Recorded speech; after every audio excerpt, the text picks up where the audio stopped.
Welcome to the Omar Talks and thank you for joining me. I am on several platforms and you may wish to catch up on my previous talks on these platforms. I am on Apple Podcast, WordPress, Instagram, Twitter, Facebook, and YouTube. Please note that each time I mention God, I mean Yahweh, as this is the name God asks that he be called. The 2019 pandemic, which we are living in 2020, has placed the world on a lockdown.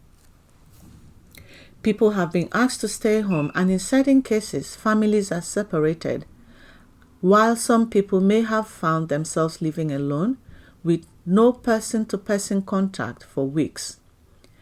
This is an unprecedented and unusual condition in time. It should come as no surprise that in this condition, people feel vulnerable and anxious. There is a risk to health, finance, and relationships, specifically that of family, marriage, and friendships. How you see or use time over the course of life is mostly what would play out during this period of lockdown. Life with all its happenings is a condition in time. We are constantly addressing something every time. I have chosen this topic to be time and the 2019 pandemic. Does time make you feel hassled, fearful, inspired, resourceful, composed, attentive, capable, apprehensive, or even frightened? Is time your friend or foe? I liken time to the working mechanism of a pressure cooker. Your outlook, choices, or lifestyle traps steam as you go along, and over time with raised heat builds up pressure inside of you. By raised heat, I mean values, desires, and priorities. However, the pressure cooker has a valve to control and let out the steam. The valve is the safety mechanism that stops the cooker from exploding in one's face when opened. I see time as the valve that controls the pressure in life, and this is the reason why how you see time matters a lot. Time is not magic, but a set process. It is irreplaceable and extremely powerful. Situations are fluid because of time. Time is always moving, but usually we do not engage fully because we think a condition is fixed in time.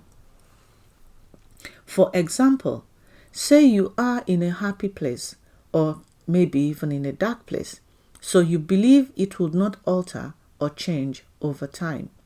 We believe time cannot alter a condition, but this is not correct, as no condition ever remains the same. It either improves or worsens. It is never static. Time is the factor that makes the properties of a condition fluid, as it causes windows of opportunities, whether you view these windows negatively or positively. One must remain alert and positive in order to see the window of opportunity which time offers. By choosing to engage consciously with time, we have to acknowledge its power, especially when compared to one's short-sightedness. Now is not the time to allow the trials of being stuck in an enclosed space during this pandemic to take over the mind. See time as a friend and work with it. Time has placed you in your current environment at this point, and you can allow the valve to let out the steam, and you can also control the heat. If you cannot see how to exercise this control, I believe strongly in prayers. So pray to God and ask Him to show you how to. You have to be very intentional. I have not baked in nearly 20 years, and you will not believe it. I was surprised that I took the decision to start baking during this lockdown.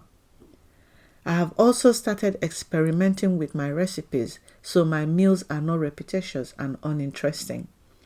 When I get the recipes wrong, I laugh and I just carry on. No matter what the size of your living space is, I think it's beneficial to demarcate spaces or even rearrange your home. And whilst doing this rearrangement, you can just do a thorough sprinkling of your home. Look out for how the sun shines into your home and take advantage of this. Chase the sun around your home.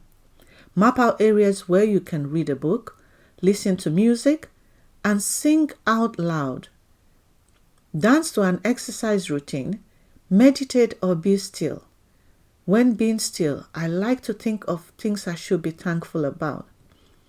Meditation and stillness, when done rightly, are enriching and uplifting practices worth incorporating into one's daily routine. During this period of isolation, it is priceless to talk to people.